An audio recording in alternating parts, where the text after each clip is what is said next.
قالت هو من عند الله إن الله يرزق من يشاء بغير حساب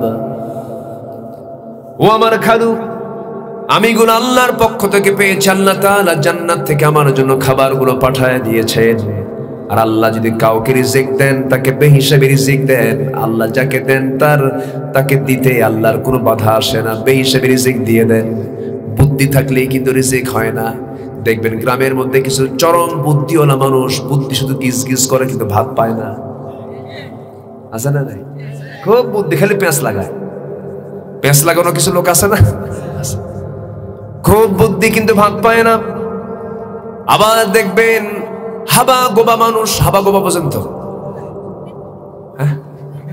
ও দেখছেন বেক করলে সামনে দিকে সুন্দর তো সুন্দর করে কথা বলতেছে আমি চিন্তায় আছি যে আমার কথাগুলো আপনারা বোঝেন কিনা বোঝা যায় তো আমার মনে হয় এবছর এই মাহফিলটা হবে আমার একটা রেকর্ড মাহফিল গতকাল আমার যে মাহফিলটা ছিল অথবা তার আগের দিন যে মাহফিলটা ছিল সেই মাহফিলে ভলেন্টিয়ার যেটা ভলেন্টিয়ার বোঝেন কিনা মানে এই গাড়ি ঘোড়া মানুষ এগুলোকে কন্ট্রোল করার জন্য যে লোক দরকার সে লোকও খেনে নাই সমস্যা নাই ইন্নী দাউতু কওমি লাইলা ওয়া নাহারা নূহ আলাইহিস সালাতু ওয়াস সালাম তিনি দাওয়াত দিয়েছেন দিনে রাতে 900 বছর ইসলাম কবুল করেছে মাত্র 70 থেকে 80 জন হতাশার কোনো কারণ নেই কোনো টেনশন নেই আমরা যে কজন বসে আছি এই কজন যদি আমরা সিদ্ধান্ত নেই এই কজন ব্যক্তি দিয়েই এই এলাকার বিপ্লব ঘটানো সম্ভব ঠিক কিনা শুধু মানসিকতা তৈরি করা দরকার আমি আজকে আপনাদেরকে কিছু মেসেজ দিয়ে যাব ঘন্টার পরে ঘন্টা বক্তৃতা শুনলাম কিন্তু মানলাম না লাভ আছে আমি কিছু গাইডলাইন আমার এই ক্ষুদ্র মস্তিষ্কে আমি কিছু দিয়ে যাব সামনে রমজান আসতেছে আমরা একটু কাজে লাগাবো সময় তো বহু চলেই গেল কারো জীবন থেকে 60 বছর চলে গেছে কারো জীবন থেকে 70 বছর 40 বছর 30 বছর চলে গেল সামনে রমজান বারবার ঘুরে ফিরে আসতেছে দোরগড়ায় কড়া নাড়ছে কিন্তু আমার জীবনের কি পরিবর্তন আমি করলাম একটু হিসাব নিকাশ করার দরকার আছে না নাই আছে একটু পরে আসতেছে সূরা মারিয়াম থেকে কথা বলবো তো এইজন্য তার জীবনটা একটু মনে পড়লো আমার তিনি বলতেছেন আল্লাহ যাকে চান তাকে তো হিসেবে রিজিক দেন কি আস্থা আল্লাহর উপরে সামান্য একটু বিপদ হলে আল্লাহ তোমার চোখ কি আসলেই কানা হয়ে গেছে এরকম এরকম করে কথা বলার লোক আছে না নাই বারবার মেয়ে সন্তান হয় বারবার আশা করে যে ছেলে সন্তান এবার হবে বারবার মেয়ে সন্তান মোটামুটি 6টা 7টা হয়েছে পাশের বাড়ি আবার বারবার শুধু ছেলে সন্তান হয় মহিলা কয় আল্লাহ তোমার চোখ একটু ভুল টুল আছে নাকি ওই বাড়ির 3টা আমার মধ্যে আমার বাড়ির 3টা ওই বাড়ির মধ্যে ঢুকে দিলে তো সমান হয়ে গেল দেখছেন কি অঙ্ক হিসাব মিলায় আসল অঙ্ক কার কাছে আছে আসতে বলবেন না কার কাছে আছে আল্লাহর কাছে সম্মানিত ভাইয়েরা মারিয়াম আলাইহিস সালাতু ওয়াস সালাম এমন একজন নারী ছিলেন আল্লাহ তাআলা তাকে জান্নাতের খাবার খাইয়ে দিয়েছেন কেন এটার অন্যতম গুণ হলো তিনি ছিলেন একজন ধৈর্যশীলা নারী জোরে বলেন সুবহানাল্লাহ ধৈর্য একটা হচ্ছে বিশাল গুণ যার জীবনে ধৈর্য আছে সে পৃথিবীতেও সুখী আখিরাতেও সুখী পৃথিবীতেও সুখী আখিরাতেও সুখী ধৈর্যের চরম একটা মডেল ছিলেন মারিয়াম আলাইহিস সালাতু ওয়াস সালাম সময় নেই ওইদিকে আমি যেতে পারছি না আল্লাহ তাআলা স্বামী ছাড়া একটা সন্তান দিচ্ছেন তাকে সমাজের মানুষকে স্বাভাবিকভাবে মেনে নেওয়ার মতো আসতে বলে মেনে নেওয়ার মতো কিন্তু ওইদিকে আবার সম্ভ্রান্ত পরিবার আল্লাহ এই মহিলাকে এত দাম দিয়েছেন যে তার নামেও সূরা আছে তার বাপের নামেও সূরা আছে আলে ইমরান সূরা আলে ইমরান চিন্তা করেন কোরআনে কারীম পর্যন্ত দখল বাপ বেটি সুবহানাল্লাহ বলেন বাপও আছে মেয়েও আছে চিন্তা করেন 114 সূরার মধ্যে বাবার নামটাও আছে মেয়ের নামটাও আছে একটু ফোনটা বন্ধ বন্ধ রাখলে ভালো হয়। এই শোনেন, অনেকে ধমক দিয়ে না, এই যে এদিক তাকান, উনি এটা ইশকে বলছে, থাক আমার দিকে তাকান। একজন ফোনে কথা বলছে তো আরেকজন একটু ঘুতাচ্ছে, তোমার আওয়াজ শোনা যায়, উনি এটা আবেগ আপ্লুত হয়ে বলেছেন, মনক্ষুণ্ণ হওয়া যাবে না, ধৈর্য নিয়ে কিন্তু কথা বলতেছি, ঠিক আছে না? এটা উনি ওনার মেজাজ বুঝতে হবে। কোরআনের আলোচনা হচ্ছে, এটা ডিস্টার্ব ফিল হচ্ছে নাকি একটু সতর্ক করছে, ঠিক আছে না? আর জন্য কোনো কথা হয় না। আমার দিকে তাকা। তাহলে মারিয়াম আলাইহিস সালাতু ওয়াস সালামের পেটে আল্লাহ তাআলা সন্তান দিবেন। আল্লাহ বলেন, আমি তোমাকে নবীর মা বানাবো। ইন্নাল্লাহ ইসতাফাকি ওয়া তাহহারাকি। আল্লাহ কেমনে সম্ভব? লাম ইয়ামসাসনি বাশার, কোন পুরুষ আমাকে স্পর্শ করলো না, আমার কেমনে, আমি কেমনে সন্তানের মা হব? অসম্ভবকে সম্ভব করতে পারেন কে? ইন্না মাসালা ঈসা কামাসালি আদম, ইন্না মাসালা ঈসা কামাসালি। আচ্ছা, ঈসার দৃষ্টান্ত হলো আদমের মতো। আদমের কি বাপ ছিল? মা ছিল? যে আদমের বাপ নাই মা নাই, আল্লাহ তাআলা তাকে পাঠালেন, সে আল্লাহ কি বাপ ছাড়া সন্তান পৃথিবীতে পাঠাতে পারেন না? পারেন। সিদ্ধান্ত হয়ে গেল, সন্তান পেটে চলে আসলো। অনেক লম্বা তাফসীর। উনি হাম্মাম খানার মধ্যে ছিলেন, জামার আস্তিন ধরে টান দিয়ে ফেরেশতা ফুৎকার দিলেন। আরেকটা বর্ণনায় আসছে, তিনি মুখটা ফাঁকা করলেন, মুখ গহ্বরে ফুৎকার দেওয়া হলো, ঋতুস্রাব বন্ধ হলো, সন্তান পেটে চলে এলো। সন্তান পেটে আসার পর 2 মাস 3 মাস যখন চলে গেল, ধীরে ধীরে বাহ্যিক সিমটম প্রকাশ পেতে লাগলো। সবাই বলতে লাগলো, মারিয়াম এটা কি অবস্থা, এই চিত্র কেন হলো, কোন পুরুষ তোমাকে এই কাজটা করিয়ে দিয়েছে? এরকম করে নানা জল্পনা কল্পনা, প্রশ্ন শুরু হলো। তিনি বললেন, আল্লাহর কসম করে বলি, বাইতুল মুকাদ্দাসের, এই বাইতুল মুকাদ্দাস যার, মসজিদ আকসা যার, সেই রবের কসম করে বলি, কোন পুরুষ আমাকে স্পর্শ করেনি। কিন্তু শেষ পর্যন্ত তাকে জেনার অভিযোগে অভিযুক্ত করে ঘাড় ধাক্কা দিয়ে বাইতুল মুকাদ্দাস থেকে বের করে দেওয়া হলো। ওয়াকাফালাহা জাকারিয়া, যার দায়িত্বে ছিলেন জাকারিয়া আলাইহিস সালাতু ওয়াস সালাম, তাকেও ধরা হলো। ধরে একজন পয়গম্বরকে জেনার অভিযোগে অভিযুক্ত করে করাত দিয়ে চিরে 2 টুকরা করে শহীদ করে দেওয়া হলো। তাহলে নবীদের ইতিহাসে নবীদের বিরুদ্ধে জেনার মামলা আছে না নাই? আসতে বলবেন না, আছে না নাই? তালিমদের বিরুদ্ধে তো মামলা হবেই। লাইন কি 2টা না লাইন একটা? আসতে লাইন 2টা না লাইন একটা? একটা হবেই তো। জাকারিয়া আলাইহিস সালাতু ওয়াস সালাম শাহাদাত বরণ করলেন। তার ছেলে ইয়াহইয়া আলাইহিস সালাতু ওয়াস সালামকেও দুনিয়া থেকে বিদায় করে দেওয়া হয়েছিল। মারিয়াম বিনতে ইমরান যেদিকে চোখ চলে যায় সেই দিকে রওনা দিয়ে দেন। 10টা মাস পূরণ হয়ে গেল। সন্তান যখন দুনিয়াতে চলে আসবে, এই পৃথিবীতে 3 জন নারীর সন্তান ডেলিভারির সময় কোনো দুনিয়ার কোনো ধাত্রীর প্রয়োজন হয় নাই। আল্লাহ সরাসরি ফেরেশতা পাঠায়া দিয়েছেন। সন্তান যখন ডেলিভারি হয়ে যাবে, এমন সময় তিনি একটা শুকনো ডালের নিচে শুয়েছিলেন। ডালের নিচে তিনি শুয়েছিলেন, ঘুমন্ত অবস্থায় ডেলিভারি হয়ে গেল। ঘুমন্ত অবস্থায় ঈসা আলাইহিস সালাতু ওয়াস সালাম তার মার পেট থেকে দুনিয়ার জমিনে চলে আসলেন। ডান পাশে সদ্য সন্তান ঈসা তার হাত পা নড়াচড়া করছেন। ঘুম থেকে জাগা পেয়ে দেখেন শুকনো ডালটা সবুজ শ্যামলে রূপান্তরিত হয়ে গেছে। ফলমূল, টসটসে ফলমূল ধরে আছে। মারিয়াম আলাইহিস সালাতু ওয়াস সালাম তিনি তার নিজের হাতে ফলগুলো হাত দিয়ে পারলেন, সুন্দর করে খাওয়া দাওয়া শুরু করলেন। জীবনের শক্তি ফিরে পেলেন। সন্তানটাকে দুধ পান করালেন। 3টা দিন যেতে না যেতে বলা হলো, মারিয়াম তুমি এখানে থাকতে পারবে না, লোকালিটির মধ্যে যেতে হবে, মানুষের মাঝে যেতে হবে। সেই সময় তিনি বলে ফেলেন, কেমন করে সম্ভব, মানুষ যখন আমাকে প্রশ্ন করবে জবাবটা দেব কেমনে আমি? সঙ্গে সঙ্গে আল্লাহ বলছেন, তোমাকে যখন কেউ প্রশ্ন করবে তুমি সেই সময় বলবে, ইন্নী নাযারতু লির-রাহমানি সাওমা, আমি রোজাদার, আমি কোনো কথা বলবো না। যত কথা তোমাদের বলার শখ আমার সন্তানকে প্রশ্ন করে তার জন্মের ইতিহাস তোমরা জেনে নাও। জোরে বলে সুবহানাল্লাহ। সত্য প্রকাশ একদিন কে করে দেন? কে করে দেন? কে জেনা করেছে আর কে জেনা করেনি, কার বিরুদ্ধে কোন মামলা হয়েছে, আর কি অপরাধী আর কে নিরপরাধী, সত্য একদিন আমার আল্লাহ প্রকাশ করে দিবেন। ঠিক কিনা? আল্লাহ প্রকাশ করে দিবেন।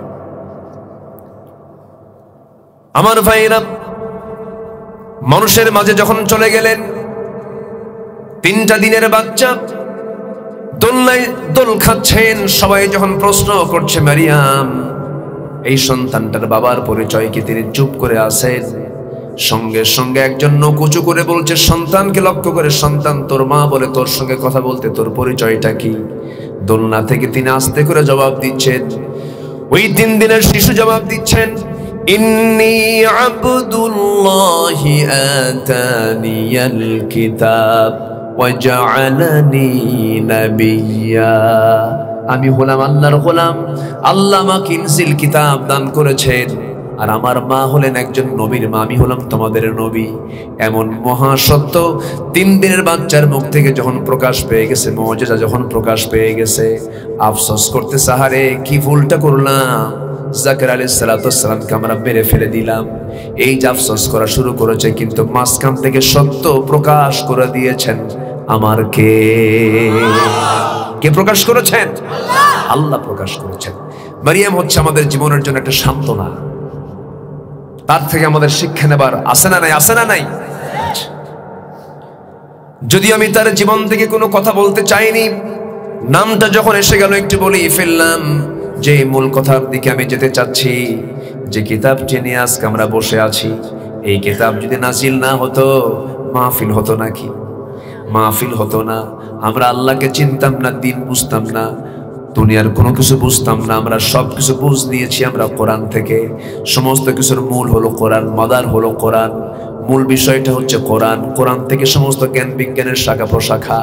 বিজ্ঞান দিয়ে কোরআন যাচাই হবে না, কোরআন দিয়ে বিজ্ঞান যাচাই হবে। পৃথিবীর কোনো কিছু যাচাই বাছাই কোরআন দিয়েই হবে, কিন্তু কোরআনকে কেউ যাচাই বাছাই করতে পারবে না। এখান থেকে সবকিছুর শাখা প্রশাখা, যত জ্ঞান পৃথিবীতে আছে, আপনি ইঞ্জিনিয়ারিং বলেন, আপনি সায়েন্স টেকনোলজি বলেন, যেটাই বলেন, সকল শিক্ষার মূল কি? আসতে বলবেন, সকল শিক্ষার মূলটা কি? কোরআন। এই কোরআন হচ্ছে সকল শিক্ষার মূল ফান্ডামেন্টাল দিক। এখান থেকেই সব শাখা প্রশাখাগুলো বের হয়ে গেছে। একজন সাহিত্যিক সাহিত্য নেবে পাবে, লেখক লেখা নেবে পাবে, মাতব্বর মাতব্বরি করবে পাবে, চেয়ারম্যান চেয়ারম্যানগিরি করবে পাবে, রাষ্ট্রনায়ক রাষ্ট্রনীতি পাবে, বিজ্ঞানী বিজ্ঞান নেবে পাবে, গবেষক গবেষণা নেবে পাবে, যে যেদিক থেকে চায়, ব্যাংকার ব্যাংকের তথ্য নেবে পাবে। যেরকম সুবহানাল্লাহ, সব আছে এর মধ্যে। এখন প্রশ্ন হলো, এখানে আমি যদি প্রশ্ন করি, এখানে যারা বসে আছেন, কোরআন যারা বসে আছেন, মুসলমান কয়জন? হাত কি সবার উঠবে না? হাত তুলতে বলিনি, হাত নামা। মুসলমান কয়জন? হাত কি সবার ওঠা বাদ পড়বে? সবাই আমরা কি মুসলমান। ইমানদার কারা কারা? সবার কি হাত উঠবে না? উঠবে। হুজুর আমরা ইমানদার, আমরা মুসলমান। আচ্ছা, 5 ওয়াক্ত নামাজ পড়ি কারা কারা? সবার হাত কি উঠবে? আস্তে খায় উঠবে? উঠবে না। আবার যদি বলি, কোরআনটাকে, যে কিতাব আমার জানা দরকার ছিল, এই কিতাবটাকে সহি করে শুদ্ধ করে পড়তে পারেন কয়জন? সবার কি হাত উঠবে? সবার হাত কিন্তু উঠবে না। অথচ সকল শিক্ষার আগে কোরআন শেখাটা আমাদের জন্য কি? বলেন, হুকুমটা কি? কোরআন শেখা সবার জন্য কি? আরো জোরে বলেন, আরো জোরে বলেন, আরো জোরে বলেন। মনে থাকতে হবে, কিন্তু মনে রাখতে হবে, কোরআন শেখা সবার জন্য ফরজ। ফরজ মানে কি? ইমার্জেন্সি। ফরজ মানে কি? ইমার্জেন্সি, পড়তেই হবে। সম্মানিত ভাইয়েরা, দুঃখজনক হলো সত্য, এই যে আমরা কোরআন সবাই পড়তে পারি না। কোরআন কেন আমরা সবাই পড়তে পারি না?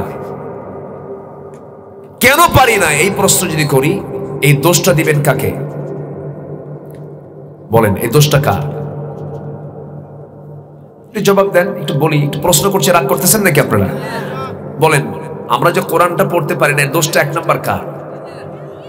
যাক, নিজের মধ্যে নিয়েছেন তো ভালো। আর কার কি দোষ আছে বলেন? কোরআনটা যদি আমরা পড়তে পারি না, কেন পড়তে পারছি না, এটার জন্য দায়বদ্ধতা আর কার কার আছে বলেন? একজন কইছে আব্বা আম্মার কথা কইছে এখান থেকে। খুব সুন্দর, এত সুন্দর মানুষ আপনারা, আলহামদুলিল্লাহ, খুব সুন্দর জবাব দিচ্ছেন তো। আচ্ছা, আর কি বলেন? আর কার কার দোষ থাকতে পারে বলেন? নিজের দোষ, পরিবারের দোষ, সমাজের তো দোষ নাই। আস্তে কয়, আস্তে আছে না নাই? শিক্ষা ব্যবস্থা আছে। কোন পরীক্ষা যদি নেওয়া হয় তখন কিন্তু দুই ভাবে পরীক্ষা নেওয়া হয়, একটা নেওয়া হয় লিখিত, আর একটা নেওয়া হয় মৌখিক, রিটেন এন্ড ভাইভা। দুই ভাবে পরীক্ষা নেওয়া হয় না? আপনারা কি শুনেছেন একমাত্র মাদ্রাসা ছাড়া সকল শিক্ষা, সকল পরীক্ষায় ভাইভা বোর্ডে কোরআন কেন্দ্রিক কোন প্রশ্ন আছে? নাই।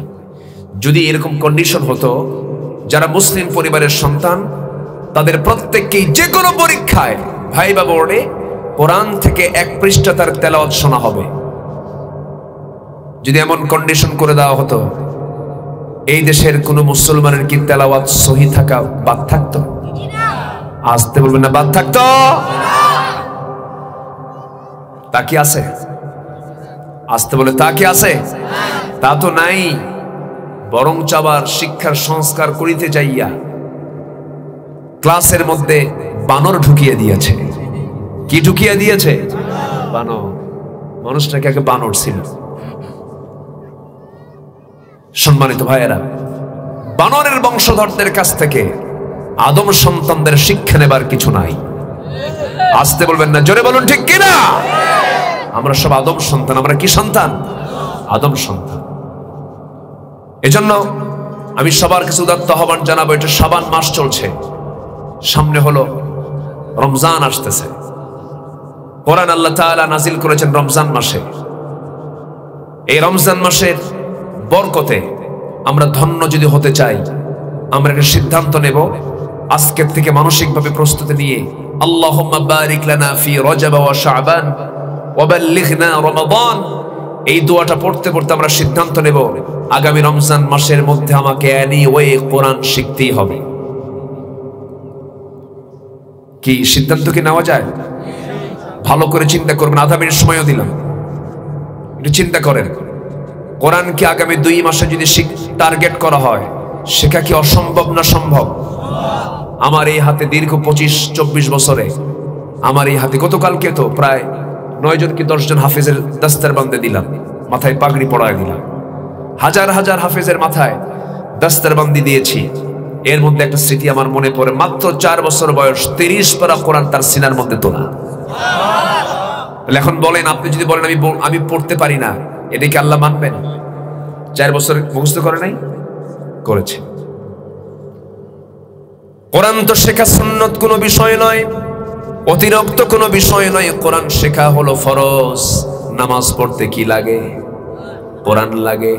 আপনি কোরআনটাকে সহি করে পড়বেন না, কোরআন আপনাকে লানত দেবে।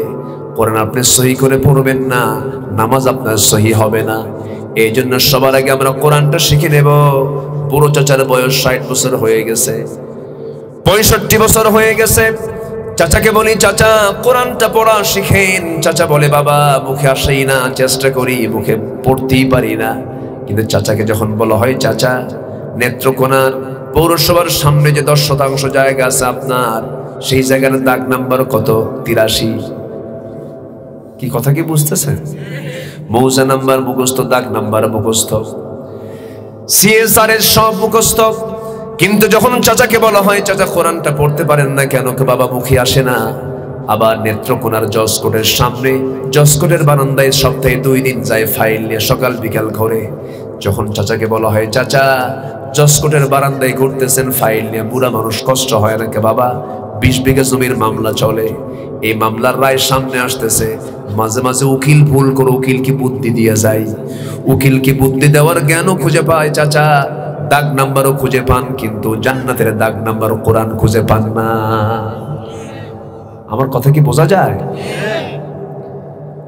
দাগ নাম্বার আগে আসল দাগ নাম্বার খুঁজে বের করতে হবে। জান্নাত মোট কয়টা? জান্নাত মোট কয়টা? 8টা জান্নাতের সমস্ত দাগ নাম্বার কোরআনে দেওয়া আছে, আবার 7টা জাহান্নামের দাগ নাম্বার দেওয়া আছে। কোন আমলে কোন জান্নাত তুমি পাবে, কোন বদ আমলে কোন জাহান্নাম তুমি পাবে, সমস্ত দাগ নাম্বার কোরআনে আছে না নাই বলেন? এগুলো না জানলে তো প্যাঁচ খাইয়া জাহান্নামে যেতে হবে। প্যাঁচ খাইয়া কোথায় যেতে হবে? অন্ধকার ঘরে সাপ গোটা ঘরে। এটা আছে নাকি এলাকায় কথা? অন্ধকার ঘরে সব রাখা মানে গোটা ঘড়ি সব থেকে যাওয়া। এই জন্য না জেনে থাকা যাবে না। কোরআনটাকে আমার আপনার জানতে হবে সবার আগে। আমি এই জন্য সবাইকে বলছি, আমার ভাইয়েরা করজোরে মিনতি জানাই, মুসাফির মানুষ, আমি অনেক দূর থেকে এসেছি, গ্রামের এই গ্রামের নিঝুম পল্লীতে এসেছি। আমি সবার কাছে 1 নাম্বার কাজ দিয়ে যাব, আজকের মাহফিলটা সফল হয়ে যাবে, সাকসেস হয়ে যাবে।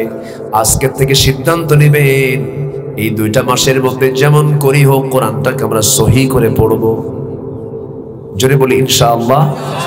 আর একটু জোরে বলি ইনশাআল্লাহ। কোরআনটাকে সহি করে পড়বো। কোরআন পড়তে মজা পেতে হবে, কোরআন শুনতেও মজা পেতে হবে। তারাবির নামাজ পড়তে কেন বিরক্ত লাগে? কিছু কিছু মুসল্লি বলে, হুজুর হাফেজটা এত আয়েলশা হাফেজ। কি হাফেজ? আয়েলশা হাফেজ। এত লম্বা সময় লাগায়। আর আরেকজন হাফেজ সাহেব কত সুন্দর তাড়াতাড়ি মারে। কি মারে? তাড়াতাড়ি মারে। কিন্তু যিনি তাড়াতাড়ি পড়ান তার চাইতে বড় যোগ্যতা হলো যিনি আস্তে আস্তে পড়ান, তার তো যোগ্যতাটা বেশি। আমার ভাইরা, নামাজ পড়ে যদি মজা না পাওয়া যায়, সেজদা দিয়ে যদি মজা না পাওয়া যায়, কোরআন তেলাওয়াত করে শুনে যদি মজা না পাওয়া যায়, মাহফিলে বসে যদি মজা না পাওয়া যায়, ভাবতে হবে শয়তান নফসের মধ্যে বড় ধরনের আসর কাজ করছে। এই জন্য কোরআনটাকে আমরা সুন্দর করে রপ্ত করব, কারণ কোরআন তেমন শক্তিশালী একটা কিতাবের নাম। আমার নবীজি কিছু সংখ্যক বান্দাকে জান্নাতে নিয়ে যেতে নেবেন, সেই সময় কোরআন আল্লাহর সামনে দাঁড়িয়ে আপিল করবে। কোরআন বলবে আল্লাহ, কোরআন কাকে বলবে? আল্লাহকে বলবে, আল্লাহ এই সমস্ত বান্দাকে তুমি কেন জান্নাত দিচ্ছ? এই সমস্ত বান্দা আমি কোরআন আমাকে পড়ে নাই, আমার হুকুম মানে নাই, আমার অনুযায়ী জীবন যাপন করে নাই, তুমি কেন এই সমস্ত বান্দাকে জান্নাত দিচ্ছ? সেই সময় আল্লাহ তাআলা কোরআনের সুপারিশকে গ্রহণ করবেন, তাকে উপর করে জাহান্নামের দিকে নিয়ে যাবেন। নবী সুপারিশ করলেও কোনো সুপারিশ কাজে লাগবে না। এই জন্য কোরআন মানার দরকার আছে না নাই? আসতে বলবেন না, আছে না নাই? দুঃখ লাগে, আমার দেশে 18 কোটি মানুষ, কিন্তু কোরআন পড়ার মানুষ নাই রে। কোরআনটা পড়তে পারে না। রাত 3টা বেজে যায়, বিশ্বকাপের খেলা শুরু হয়ে যাবে, ওযু বানায়া তাহাজ্জুদের সময় তাহাজ্জুদের নিয়তে খেলা দেখে। আমি কি ভুল বলতেছি? এবার কি হয়েছে দেখেন না, ওই 1টা মাস 1.5টা মাস মাহফিলে মানুষ নাই। আমি নিজে সাক্ষী। রাত 3টার দিকে উঠে খেলা দেখে, আবার ফোন দিয়ে দোয়া চাই, হুজুর একটু দোয়া করেন আমার দলটা যেন জিতে। বুঝলেন? এত ওই সমস্ত দুনিয়ার বস্তুগত চিন্তার জন্য এত আকর্ষণ কাজ করে, অথচ আল্লাহ রাব্বুল আলামিন বান্দাকে সর্বনিম্ন যে জান্নাতটা দিবেন, সর্বনিম্ন জান্নাত হবে 10টা পৃথিবীর মতো একটা জান্নাত। কয়টা পৃথিবীর মতো? 10টা পৃথিবী। ছোটখাটো হয়ে গেল মনে হয় নাকি? ছোটখাটো হয়েছে? 10টা পৃথিবীর মতো একটা জান্নাত। সহিহ হাদিস। সেই জান্নাত কিন্তু এই দুনিয়ার কোথাও থাকবে না। জান্নাতটা আমরা যদি খুঁজতে চাই, জান্নাতটা পেয়ে যাব আমরা আমার আল্লাহ তাআলার আশেপাশে। এই জান্নাতটা আল্লাহ তাআলা রেখে দিয়েছেন। আল্লাহ তাআলা বলছেন, বান্দার আমি তোকে জান্নাত দেব আমার আশেপাশে। আমার আসিয়াকে জান্নাত দিয়েছি যেমন করে। আসিয়া আলাইহিস সালাতু ওয়াস সালাম যখন মারা যাবেন, তিনি কার বউ ছিলেন? বলেন, কার বউ ছিলেন? লোকটা খুব ভালো মানুষ মনে হয়, হ্যাঁ? জঘন্য চরিত্রের মানুষ, লম্পট মানুষ, নরাধম, জঘন্য, নির্দয়, মায়াদয়হীন একজন মানুষ। ফেরাউনের বউ তিনি ছিলেন, কিন্তু সেই জায়গায় থেকেও তিনি ফুটন্ত গোলাপের মতো ইমানটাকে টিকে রেখেছেন। ইমানে কোনো প্রকার আঁচড় লাগাতে দেন নাই। আসিয়া আলাইহিস সালাতু ওয়াস সালাম যখন দিন গ্রহণ করেছেন, স্বামী যখন জানতে পারছে, ফেরাউন বলছে, আসিয়া তোমাকে আমি কি দাম দিলাম না? সব দিয়েছি, আমি তোমাকে মূল্য দিয়েছি। এই রাষ্ট্রের তুমি 2 নম্বর নাগরিক, সব আমি তোমার ব্যবস্থা করে দিয়েছি, মান সম্মান যশ খ্যাতি সব আমি তোমাকে দিয়ে দিলাম, মুসার দিন গ্রহণ করলে তুমি ছেড়ে দাও। আসিয়া বলছেন, না রে আমার স্বামী, আমি আপনাকে সম্মান রেখে বলছি, আমি যে দিনটা গ্রহণ করেছি এই দুনিয়া পেতে চাই না, আমি আখিরাতে জান্নাত পেতে চাই। আমি আল্লাহর প্রতি ঈমান এনেছি, আপনি আল্লাহর প্রতি ঈমান আনেন। ফেরাউন অহংকার করে বসলো। ফেরাউন বলল, না আসিয়া, এই মিশর জনপদে আমার আইন ছাড়া কোন আইন চলবে না। আনা রব্বুকুমুল আলা, সবচেয়ে বড় আমি আইনদাতা, আমার চাইতে বড় আইনদাতা কেউ হতে পারে না। এই কথা বলে সে অহংকার করে বসলো, সীমা লঙ্ঘন করে বসলো। ইন্নাহু তাগা, ইযহাব ইলা ফিরআউনা ইন্নাহু তাগা। এই ফেরাউন শেষ পর্যন্ত আসিয়া আলাইহিস সালাতু ওয়াস সালামকে হত্যার পরিকল্পনা পর্যন্ত করলো। আসিয়া বলছেন, আমার স্বামী একটা কথা জেনে রেখে দিয়ে, হাসতে হাসতে দুনিয়া থেকে বিদায় নেব, কিন্তু বাতিল শক্তির কাছে আমি মাথা নত করবো না। ঈমান টিকিয়ে রেখে আমি দুনিয়া থেকে বিদায় নেব। আসিয়া আলাইহিস সালাতু ওয়াস সালামের সামনে জল্লাদ প্রস্তুতি নিয়ে ফেললো। জল্লাদ বলে ফেললো, আসিয়া এখনো সময় আছে, ফেরাউন সময় দিয়েছে, এই যে করাত নিয়ে এসেছি তোমার মাথা চিরে 2 টুকরা করে ফেলবো। আসিয়া বলছেন, তোমরা আমাকে কি করবে জানি না, তবে আমি আমার নাকের মধ্যে আমি জান্নাতের ঘ্রাণ পাচ্ছি। ঈমানদাররা মৃত্যুর পূর্বে কিসের ঘ্রাণ পায়? জান্নাতের ঘ্রাণ পায়। জান্নাতি মানুষ যখন মারা যাবে তার কপালে ঘাম থাকবে মুক্তোর দানার মতো, মুখে মুখে আল্লাহর জিকিরটা থাকবে, আর নাকের মধ্যে জান্নাতের ঘ্রাণ আল্লাহ তাআলা আগেই ঢুকায় দেন। আসিয়া আলাইহিস সালাতু ওয়াস সালাম যখন মারা যাবেন, এমন সময় তাফসীর ইবনে কাসির সহ সূরা তাহরিমের তাফসীর এসেছে, আসিয়া আলাইহিস সালাতু ওয়াস সালাম সেই সময় তিনি আল্লাহকে এত কাছে টানলেন, জান্নাত পাওয়ার জন্য এত লোভ তার মধ্যে কাজ করলো, তিনি দোয়া করছেন। কি সুন্দর করে দোয়া, কোরআনে কারীমে তার দোয়া স্থান পেয়েছে। অথচ তার কিতাব কিন্তু কোরআন ছিল না, তার কিতাব ছিল তাওরাত। আসিয়ার কিতাব ছিল তাওরাত, অথচ তার দোয়া স্থান পেয়ে গেছে কোরআনে কারীমের মতো কিতাবের মধ্যে। তার দোয়াটা আল্লাহ তাআলা ঢুকায় দিয়েছেন। কি দামি দোয়া, জামিউল কালাম, সব দোয়া একসঙ্গে করেছেন। এত সুন্দর দোয়া তিনি করলেন। যারা পারেন সঙ্গে আমার সঙ্গে ঠোঁট মিলিয়ে পড়ুন হাফেজ সাহেবরা, রব্বি বিনিলি ইনদাকা বাইতান ফিল জান্নাহ ওয়া নাজ্জিনি মিন ফিরআউনা ওয়া আমালিহি।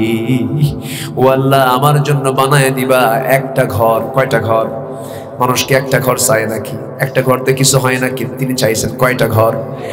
আল্লাহ, তুমি আমার জন্য বুয়ুতান দরকার নাই, বাইতান একটা ঘর দিও, ফিল জান্নাহ জান্নাতের মধ্যে, ইনদাকা মানে তোমার কাছে।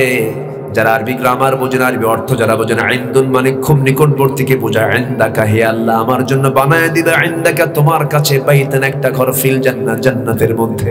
আল্লাহ, আমি বড় কোনো জান্নাত পেতে চাই না, সেই জান্নাত পেতে চাই যেই ঘরের, যেই জান্নাতের দেওয়ালটা হবে তোমার ঘরের দেওয়ালের সঙ্গে লাগানো। জরকান সুবহানাল্লাহ। তারা দুনিয়া চেয়েছেন না আখিরাত চেয়েছেন। আল্লাহকে আমরা যত কাছে টানবো, আল্লাহকে আমরা যত কাছে পেয়ে যাব, আমার তত কপাল খুলতে থাকবে। এই জন্য আমার বন্ধুগণ, আসিয়া আলাইহিস সালাতু ওয়াস সালাম আল্লাহকে কাছে টেনেছেন, আল্লাহকে কাছে পেয়ে গেছেন। করাত দিয়ে যখন তার 2 টুকরা করে মাথা থেকে যখন শুরু করে দিল, 2 টুকরা হয়ে শহীদ হয়ে গেলেন, আল্লাহর জান্নাতে চলে গেছেন। দুনিয়াবাসীকে বুঝায় দিলেন, দুনিয়ার সকল ভালোবাসাকে তুচ্ছ করে আল্লাহকে বেশি করে মোহাব্বত করো বান্দা। এই জন্য আল্লাহকে বেশি করে কাছে টানবো আমরা। আজান যখন হয়ে যাবে, সমস্ত কাজ ফেলে রেখে আমরা চলে যাব নামাজের দিকে, যে বান্দার দিলটা মসজিদের সঙ্গে লটকানো থাকবে। আল্লাহ বলছেন, বান্দা আমি তোকে আরশ আজিমের মেহমান বানাবো। যেরকম সুবহানাল্লাহ। 7 শ্রেণীকে আল্লাহ তাআলা আরশ আজিমের মেহমান বানাবেন, আরশের ছায়ার নিচে স্থান দিবেন। আরশের ছায়ার নিচে স্থান দেওয়া মানে কি? আরশ আজিমের মেহমান হয়ে যাওয়া। আমার ভাইয়েরা, কত সম্মান। সাবআতু ইযিল্লুহুমুল্লাহু ফি যিল্লিহি ইয়াউমুল লা যিল্লা ইল্লা যিল্লুহু, ইমামুন আদিল, শাবুন নাশা ফি ইবাদাতিল্লাহ, রাজুলুন কলবুহু মুআল্লাকুন বিল মাসাজিদ, রাজুলুন ইযা দাআতহু ইমরাতান যাত হাসাবিন ওয়া জামালিন ইন্নী আখাফুল্লাহ। আল্লাহু আকবার। নাম্বার 1 হলো ন্যায় বিচারককে আমি আল্লাহ আরশের ছায়ার নিচে স্থান দেব। নাম্বার 2 হলো ওই যুবক, যে যুবক তার যৌবন টাইমে নামাজ ছাড়ে নাই, আল্লাহর ইবাদতে কাটিয়ে দিয়েছে, সেই যুবককে আমি আরশের ছায়ার নিচে স্থান দিয়ে দেব। নাম্বার 3 হলো যখন আজান হয়ে যায়, দিলটা সর্বক্ষণ লটকানো থাকবে মসজিদের সঙ্গে যার, আমি তাকে আর সাজিমের ছায়ের সাথে আর সাজিমের ছায় আমি তাকে স্থান দিয়ে দেবো। যেরকম সুবহানাল্লাহ। আর একটা যুবক, যে যুবককে সুন্দরী নারী, তরুণী, ডাহুক ডাহুক চোখওয়ালা সুন্দরী একজন নারী তাকে প্রেমের প্রস্তাব দিয়েছে, কুপ্রস্তাব দিয়েছে, যুবক এত সুন্দর নারীর প্রস্তাব শুনেও সে বলে ফেললো, ও নারী, আমি জান্নাতের হুর পেতে চাই, অবৈধ সম্পর্ক করতে চাই না, আমি আল্লাহকে ভয় করি। আল্লাহ বলছেন ওই বান্দাকে আমি আল্লাহ আমার আরশের ছায়ায় স্থান করে দেব। জোরে বলি সুবহানাল্লাহ। আমার বন্ধুগণ, আরেক শ্রেণী হলো যে বান্দা ডান হাতে দান করেছে, বাম হাত জানে না, বাম হাতে দান করেছে, ডান হাত জানে না। এবং আরেকটা বান্দা হলো যে বান্দা দুই মুসলমান পৃথক হওয়ার পর যে মুসলমান মহব্বত করার জন্য সবার আগে চলে আসে, সম্পর্ক করতে চায়, আল্লাহ তাআলা সেই বান্দাকে আরশের ছায়ার নিচে স্থান দিয়ে দিবেন। আল্লাহ তুমি এই সমস্ত গুণগুলো আমাদের জীবনে অর্জন করার তৌফিক তুমি আল্লাহ দিয়ে দাও। সবাইকে 5 ওয়াক্ত নামাজ পড়তে রাজি আছি? সবাইকে নামাজ পড়তে রাজি আছি? 5 ওয়াক্ত নামাজ পড়বেন কারা কারা? জোরে বলি ইয়া আল্লাহ। আরো জোরে বলি ইয়া আল্লাহ। আমাদেরকে 5 ওয়াক্ত সালাত আদায় করার তৌফিক তুমি আল্লাহ দিয়ে দাও। জোরে বলি আমিন। আল্লাহ তাআলা কিয়ামতের দিন প্রথম প্রশ্ন করবেন বান্দাকে কি? জোরে বলেন কি নিয়ে? প্রথম প্রশ্ন হবে কি নিয়ে? জাহান্নামে যাবার 1 নম্বর কারণটাও কি? নামাজ। মা সালাকাকুম ফি সাকার ক্বালু লাম নাকু মিনাল মুসাল্লিন। আমরা দুনিয়ার জিন্দেগিতে নামাজটা পড়ে আসি না, এই জন্য আমরা 1 নম্বর কারণ আমরা ভুল করে ফেলেছি, নামাজ পড়ে না, এই জন্য আজকে আমরা জাহান্নামীরা বলবে। আমার বন্ধুগণ, কিয়ামতের দিন প্রথম প্রশ্ন বান্দাকে আল্লাহ করবেন নামাজ নিয়ে, এই জন্য নামাজ আমরা ছেড়ে দেব না। আজান যখন হবে সঙ্গে সঙ্গে আমরা মসজিদের দিকে চলে যাব। তাহলে আজকের মাহফিল থেকে আমরা 1 নম্বর শিক্ষা নিয়ে গেলাম, আগামী রমজান হবে কি শেখার রমজান। আমি কিন্তু পরে খোঁজ নেব ফয়েজ ভাইয়ের কাছ থেকে, আমি কিন্তু খোঁজ নেব। সবাই কোরআন শিখবো তো ইনশাআল্লাহ? আপনি চেষ্টা করবেন, সাহায্য করবেন কে? কেমনে কি করা যায়? যে হাফিজ সাহেব একটু ব্যবস্থা করবেন। এতগুলো মানুষ যদি কোরআন শিখে ফেলে, এলাকায় কোরআনের একটা বিপ্লব হয়ে যাবে। বলি আলহামদুলিল্লাহ। কোরআন শিখবো আমরা 1 নম্বর। নাম্বার 2, আমরা নামাজটা পড়বো, পরিবারকে নামাজি বানাবো, ছোট্ট ছোট্ট বাচ্চাদেরকে মসজিদে নিয়ে যাব। কিন্তু কিছু কিছু বুড়ো চাচা আছে, ছোট্ট বাচ্চা দেখলে চোখ এরকম বড় বানায়, আছে না? এই সমস্যা কিন্তু একটা জাতীয় সমস্যা। বাচ্চাদের ওই বুড়ার অত্যাচারে মসজিদে নেওয়াই যায় না, খালি ঘুদাঘুদি করে, এরকম কিছু বুড়া চাচা আছে না? আছে। ছোটবেলায় আমার একটা মনে আছে, আমি ছোটবেলায় একদিন মসজিদে গেছি, এক বুড়ো চাচা দেখে এইরকম বড় একটা লাঠি নিয়ে আসলে আমার দেখায় এরকম করে, তো ভাবলাম নামাজ মনে এরকম করে পড়ে। পরের রক্তে আমি একখান লাঠি নিয়ে গেছি, ওদিক থেকে উনি দেখাই, এদিক থেকে আমি দেখাই। বাচ্চারা যা দেখবে তাই শিখবে। আমার নবীর মসজিদ ছিল হলো শিশু বাচ্চা দিয়ে ভরা। নবীজি জুমার খুতবা দিচ্ছেন, হুসাইন রাদিয়াল্লাহু তাআলা আনহু দেখতেছেন হুসাইন হেঁটে হেঁটে আসতেছে, কিন্তু হুসাইন এমন জুব্বা পড়ছে যতটুকু লম্বা তার চাইতে ডাবল হলো জুব্বা, পেঁচ লেগে বারবার পড়ে যায়। নবীজি জুমার খুতবা ছেড়ে দিয়ে দৌড় মেরে গিয়ে হুসাইনকে দূর থেকে কোলের মধ্যে করে নিয়ে প্রথম কাতারে বসায় দিলেন। বাচ্চারা সামনে দিয়ে হাঁটবে, না জেনেই তো হাঁটবে, তাই না? জেনে হাঁটবে? জানলে হাঁটবে? হাঁটবে না। নামাজের সামনে দিয়েও হাঁটবে, দৌড়াবে, খেলবে, হাসবে, কাঁদবে। একটা ধমক মারার অধিকার আপনার নাই, আপনি ধমক মারতে পারবেন না। ইসলামে নিষেধ। বাচ্চারা আজকে মসজিদে যাওয়ার সুযোগ পায় না, এই জন্য বাচ্চারা নষ্ট হয়ে যায়। বাচ্চারা যখন মসজিদে যাওয়ার সুযোগ পায় না, তখন আব্বা আম্মার মোবাইলটা নিয়ে বলে একটু কার্টুন দেখি। আমি কি ভুল বলতেছি?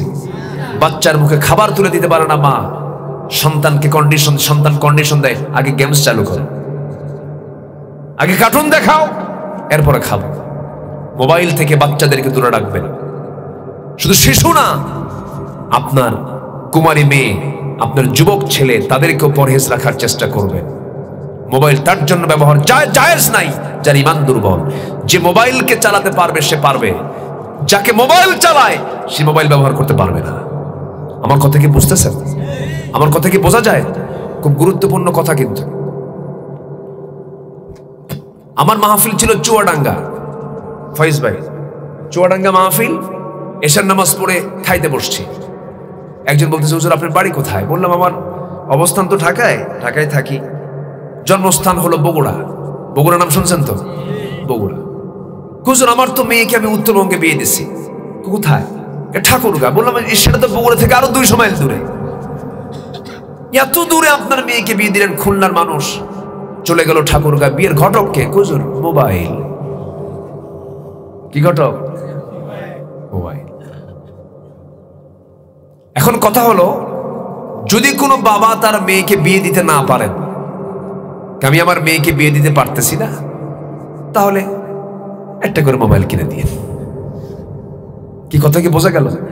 আমার আর বোঝানোর কোনো ভাষা নাই। সেই লোকটা বলতেছে, হুজুর 3 দিন যাবত কোনো খোঁজ খবর নাই, হেরে গেছে। নাই নাই নাই নাই, মেয়ে মানুষ, আমি কিছু বলতেও পারতেছি না। হঠাৎ করে ফোন আসছে, রিং বেজে উঠছে। ফোন দিয়ে সালাম দিয়ে বলতেছে, আব্বা সকল কাজ সম্পূর্ণ করিয়া ফেলিয়াছি। কি কথা কি বুঝতেছেন?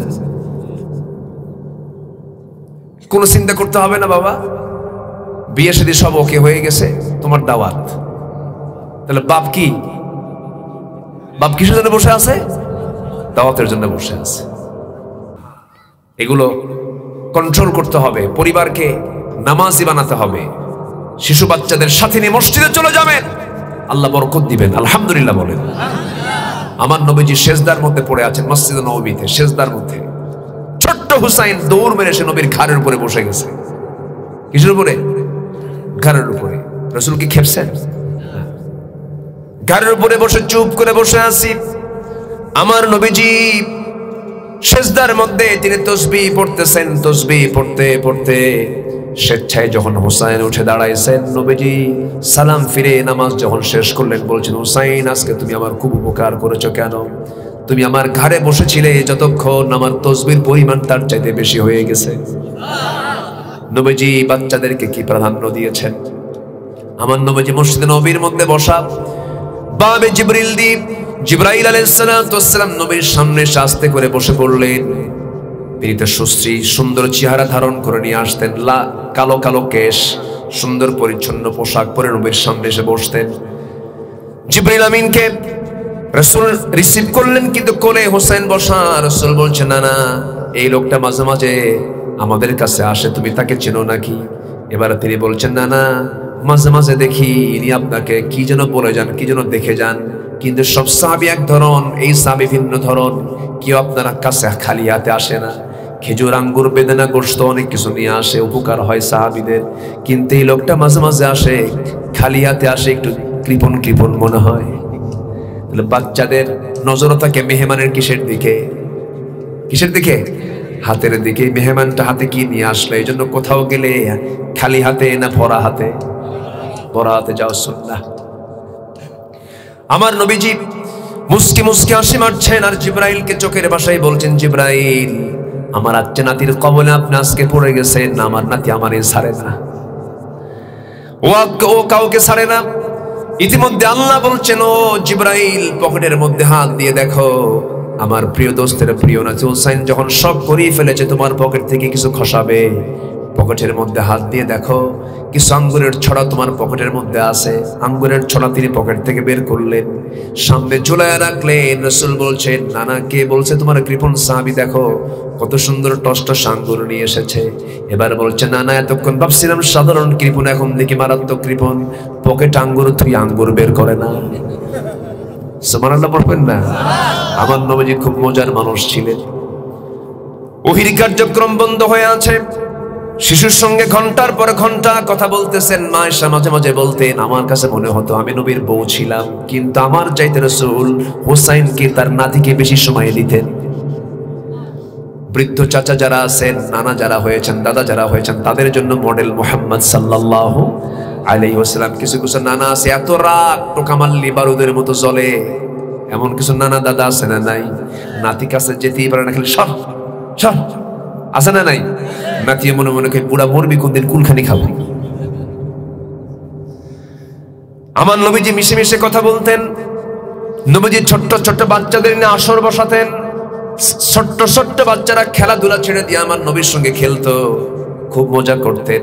একদিন হোসেন বলছে, না না তুমি তো ঘোড়ার পিঠে চড়ো, আমার কি শখ হয় না আমি একটু ঘোড়ার পিঠে উঠবো? রাসূল বলেন, তোমার ঠ্যাং ছোট, তোমার পা ছোট, এই পা ছোট নিয়ে তুমি ঘোড়ার পিঠে চড়বা কেমনে? এবার বলছে, না না তুমি একটু ঘোড়া হও তো। দেখছেন, রাসূলকে ঘোড়া বানায় দিলেন। নবীজি তার দুইটা হাত সামনের দিকে দিলে কয় পা হলো? 4 পা হয়ে গেল। এবার লাফ মেরে নবীর পিঠের উপরে বসে বলছে, ঘোড়া যা, ঘোড়া যা। আমার নবী গোটা ঘর ঘোড়ার মতো ঘোরেন। যেরকম সুবহানাল্লাহ। বিশ্ব নবী। আমার নবীর মসজিদটা ছিল শিশু দিয়ে ভরা। শিশুদের কান্নার আওয়াজ আসতে হবে, শিশুদের হাসির আওয়াজ মসজিদ থেকে আসতে হবে। মসজিদটা হবে বাচ্চাদের জন্য কোলাহল। সেখানে তারা আওয়াজ দিবে, কথা বলবে, কিচিরি মিচির আওয়াজ শোনা যাবে। তাহলে বাচ্চারা অন্যদিকে নষ্ট হবে না। বাচ্চারা নামাজ দেখা শিখবে, ইমাম কেমনে দাঁড়ায়, মুসল্লি কেমনে দাঁড়ায়, কোনো হই হই নাই, কোনো চই চই নাই। টাইম জানবে, সময় জানবে, ভদ্রতা শিখবে, আদব শিখবে। আল্লাহু আকবার বলে। ওযু করা শিখবে, সবকিছু শিখবে, পরিচ্ছন্নতা শিখবে, পেশাব পায়খানা সব শিখবে। আল্লাহু আকবার বলে। ইসলাম কি অসুন্দর না সুন্দর? সুন্দর। আমার নবীজি মসজিদ নববীর ভিতরে সাহাবে কেরামকে নিয়ে গল্প করছেন। গল্প করতে করতে এক পর্যায়ে দেখা গেল হোসেন রাদিয়াল্লাহু আনহু ছোট মানুষ, নবীর সঙ্গে দেখা করতে আসবেন। দরজায় এক সাহাবী দাঁড়ায় আছে, পাহারা দিচ্ছে। বলতেছে, চাচা আমাকে দরজাটা খুলে দাও, আমি নানার সঙ্গে দেখা করব। এবার সেই সাহাবী বলছে, ও হুসাইন তুমি এখন যাবে না, কারণ তুমি গেলেই নবীজির ওয়াজ বন্ধ হয়ে যায়, তুমি যা ডিস্টার্ব করো। এবার হুসাইন বলছে, শোনো আমার কি কোনো দাম নাই, আমার কি কোনো মূল্য নাই, আমি অবশ্যই যাব, নানার সঙ্গে দেখা করব, না যেতে দেব না। এবার বলছে, শোনো চাচা, তোমরা যে নবীর কথা বসে বসে শোনো, সেই নবীর চাইতে আমি হুসাইন হাজার হাজার গুণে বড়। যেরকম সুবহানাল্লাহ। হুমকি ধামকি দিয়ে ভিতরে ঢুকে গেছেন। হুমকি ধামকি বোঝেন নাই? হুমকি ধামকি দিয়ে টেকনিক করে ভিতরে ঢুকে গেছেন।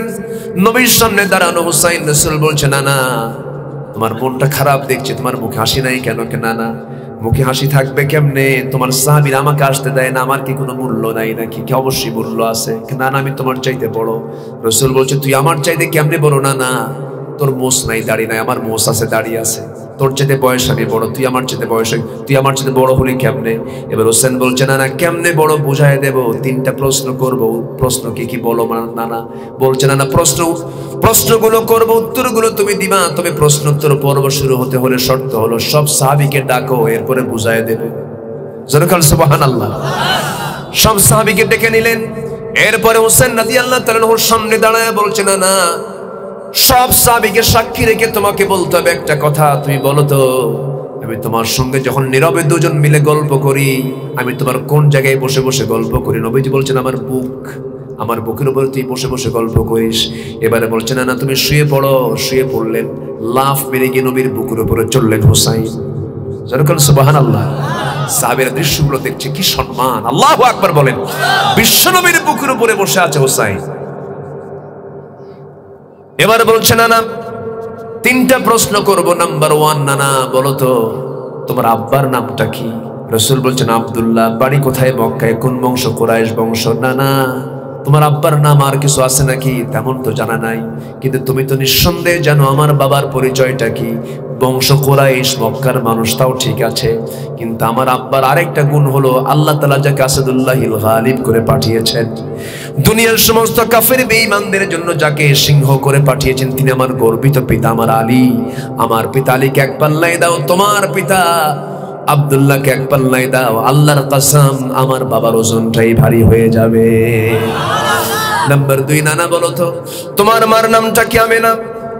বাড়ি কোথায়? মদিনায়। এতটুকুই তার পরিচয় শেষ। না না আমার মা ফাতিমার কথা অবশ্যই জানো। দুনিয়ার সমস্ত মুমিনা নারী যাদেরকে জান্নাত দেওয়া হবে, সমস্ত জান্নাতের রমণীদের সর্দারিনী খাতুনে জান্নাত মা ফাতিমা।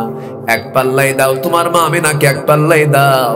আল্লাহর কসম আমার মা ফাতিমার ওজনটাই ভারী হয়ে যাবে। আমার নবীজি এবার বলছেন, না নারী আর কি প্রশ্ন করবি কর। বিজ্ঞচিত কথাগুলো শুনছেন, নবীজি কেঁদে ফেলে দিয়েছেন। এবার বলছে, না না এবার বলো তো তোমার নানার নামটা কি? ওয়াহাব জোহরি, বাড়ি তার কোথায়? মদিনায়। কি করতেন? ব্যবসা করতেন। আর কিছু আছে নাকি? আর কিছু নাই। ও নানা, তুমি তো অবশ্যই জানো আমার নানাটাকে। আমার নানা হলেন আল্লাহ, হলেন রহমাতুল্লিল, আল্লাহ হলেন রব্বুল আলামিন, আর আমার নানা হলেন রহমাতুল্লিল আলামিন, সর্বকালের সর্বযুগের সর্বশ্রেষ্ঠ মানুষ রাসূল আকরাম নবী মুকাররম জনাবে মুহাম্মদুর রাসূলুল্লাহ সাল্লাল্লাহু আলাইহি সাল্লাম। আমার নানা মুহাম্মদ বিন আব্দুল্লাহকে এক পাল্লায় দেন, আর আপনার নানা ওয়াহাব জোহরিকে এক পাল্লায় দেন, আল্লাহর কসম আমার নানার ওজনটাই ভারী হয়ে যাবে। আমার নবীজি হুসাইনকে কোলের মধ্যে নিয়ে কপালে, গন্ডদেশে চিবুকে, ঠোঁটের ভিতরে মাথা থেকে পা পর্যন্ত চুমু দিয়ে দিয়ে ভরায়া দিয়ে বলছেন, আল্লাহর কসম হুসাইন, আজকে তুই আমার নাতি হওয়ার পরও, আমি আল্লাহর পয়গম্বর হওয়ার পর আমি তোর কাছে যুক্তির দিক থেকে হেরে গেছি। যেরকম সুবহানাল্লাহ। বিশ্বনবী, আমরা সেই সিরাতকে মানবো, সেই চরিত্রকে আমরা ফলো করব। জোরে বলি ইনশাআল্লাহ। পরিবারকে জান্নাতি বানাবো নামাজ দিয়ে। জোরে বলি ইনশাআল্লাহ। পরিবারকে সত্যবাদী বানাবো, জান্নাতের উপযোগী করব। জোরে বলি ইনশাআল্লাহ। সকল প্রকার মিথ্যা, ছলচাতুরি, গীবত, পরনিন্দা, মানুষকে ঠকানো, মানুষের বিরুদ্ধে ষড়যন্ত্র করা, রাস্তা দখল করা, জমি দখল করা, এগুলো থেকে আমরা নিজেকে বিরত রাখবো। জোরে বলি ইনশাআল্লাহ। আল্লাহ তুমি সবাইকে কবুল করো। মন চাচ্ছে আরো কথা বলি, কিন্তু সুযোগ নেই। আজান হয়েছে আরো 40 থেকে 45 মিনিট আগে। আমি যদি আর কিছু সময় কথা বলি তখন ফতোয়া জারি হবে, কোন হুজুর নিয়ে আসছে নামাজ ছাড়া ওয়াজ করে।